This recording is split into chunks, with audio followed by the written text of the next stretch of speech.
do have a very special guest here in the Hogsmeade Market Studios with us to tell us about a really great cause, and it is Susan Adamson Ray, who joins us to talk about the Brooklyn Project Foundation, which was founded in 2019. And Susan, first off, appreciate you joining us. How you doing this afternoon? I'm good. How are you? Well, we're great. I know it's always fun to talk about anything sports related after a Razorback victory, but it's also great to talk about such a great cause and a great foundation that you're here to discuss. Thank you for having me. It's a real pleasure to be here. Absolutely. So tell us about this. Tell us about what this event and what's this organization all about. Well, the Brooklyn Project Foundation was founded, like you said, in 2019.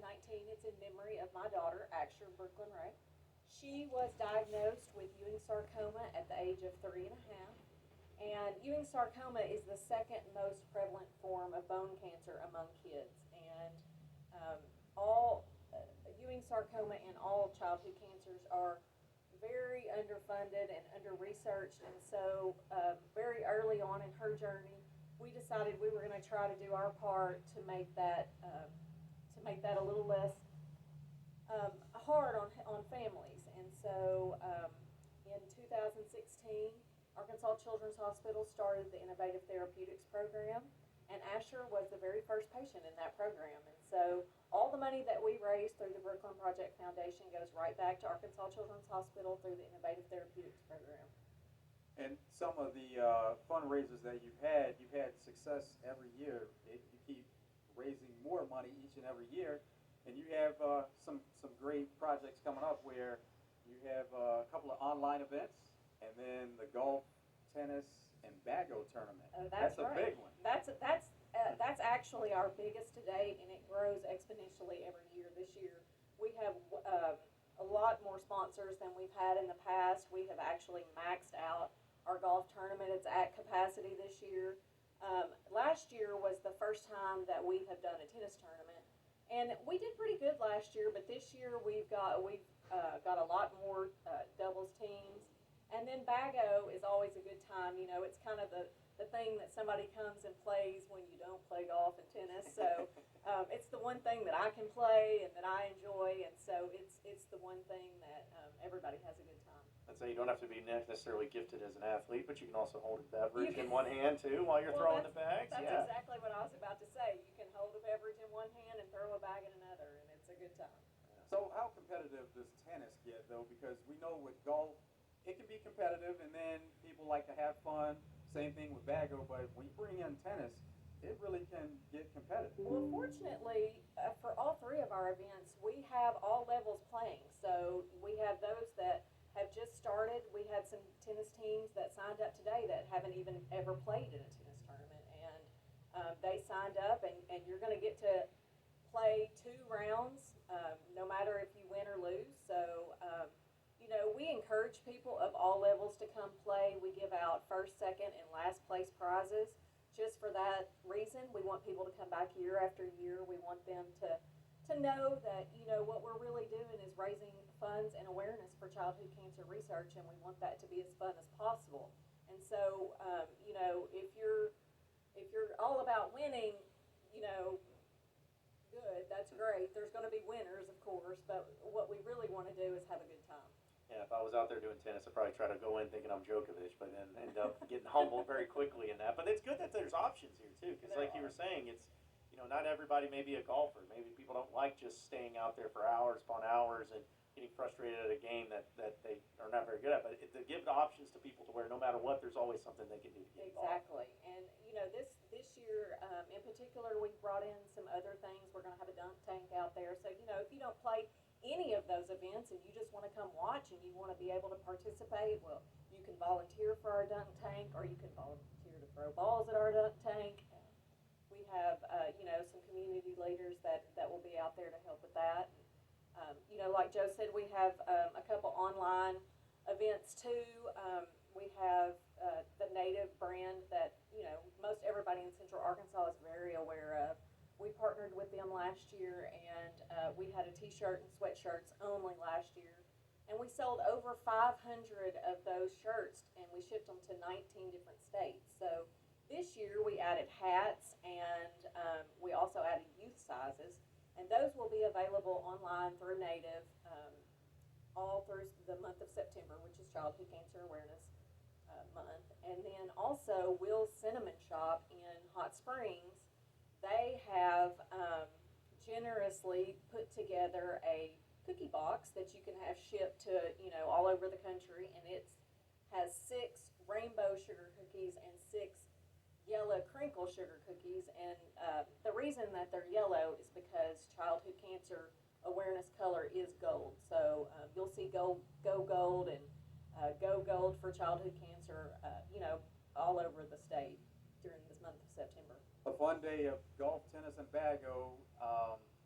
The events going on there, but how would somebody go about signing up for that and also just donating in general? Sure. So you can go to our Facebook page, The Brooklyn Project, and we have multiple posts talking. In fact, I just posted one right before I went on the air, reminding people to sign up for tennis and bago. As I said, golf is full, so but tennis and bago, you can still sign up. There's a link there. If you just want to make a donation, there's plenty of ways to do that. You can go to our website, thebrooklynproject.org, and you can make a donation by Venmo or PayPal or Cash App, or there's a mailing address there. We'll take your snail mail. So there's multiple ways that you can give to the Brooklyn Project. Well, and you mentioned the Brooklyn Project, and of course it's in memory of Asher Brooklyn Ray, and you went through the battle that they went through. But just tell us more about that, what that all was about, and just the 6 years of the battle that they went through and everything. So she was she just woke up one morning and she was having pain in her right femur, and she would just say, "Mama, my leg hurts," and we could give her Tylenol or Advil or whatever, and it would go away. But once that wore off, it would come back. And so I remember we were on a vacation in Mexico, and my mom called and she said, "This baby's hurting. Her leg is hurting." And so we came straight from the airport and picked her up, and I took her to the pediatrician. And luckily, her pediatrician was the daughter of an oncologist, and she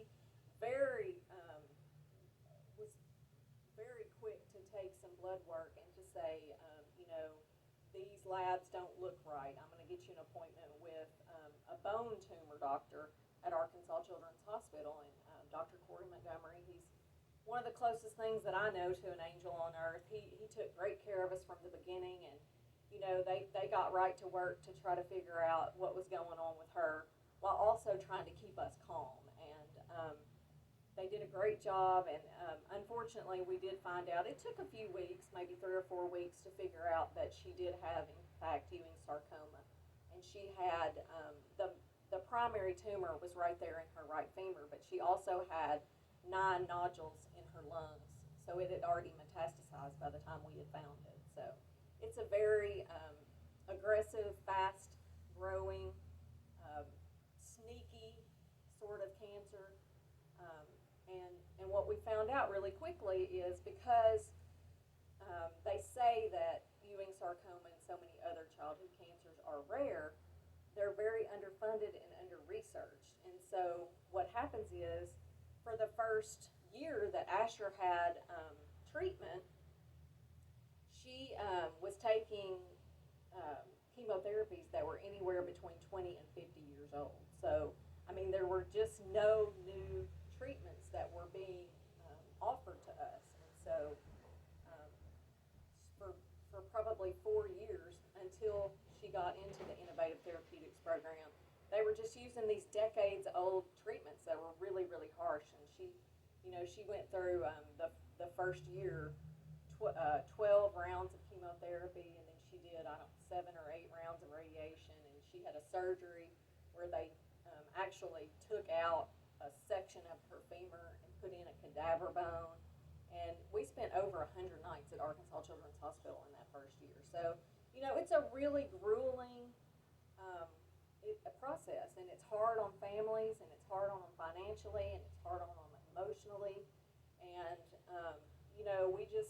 we want, part of our mission is to be able to have families stay in Central Arkansas, or in Arkansas, because now we have Children's Northwest, near their support systems, and they don't have to go halfway across the country to seek treatment after their standard therapies have been exhausted.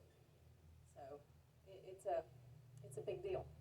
It sounds like it, and it's just something that when you mentioned how underfunded it was, I was kind of curious because I was looking at the notes here. It says how grossly underfunded it is, but is it something that maybe has there been some progress though over the past few years as far as the funding and everything goes that you know of? You know, there's been talk of progress.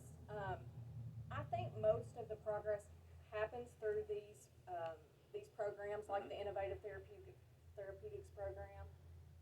The percentage of the government funds is 4%, and there was talk several years ago about them upping that and to 7% or something like that, and they were going to do it over the course of a few years. And I'm not sure. I can't find any information to see if that actually went into effect or not. But even if it's 7% of the whole annual budget, then you know it's not enough, because what happens is a lot of people just say childhood cancer, and so they think, oh, this kid's got cancer, that's terrible, let's try to cure them. But what happens is kids can get any kind of cancer that adults can get.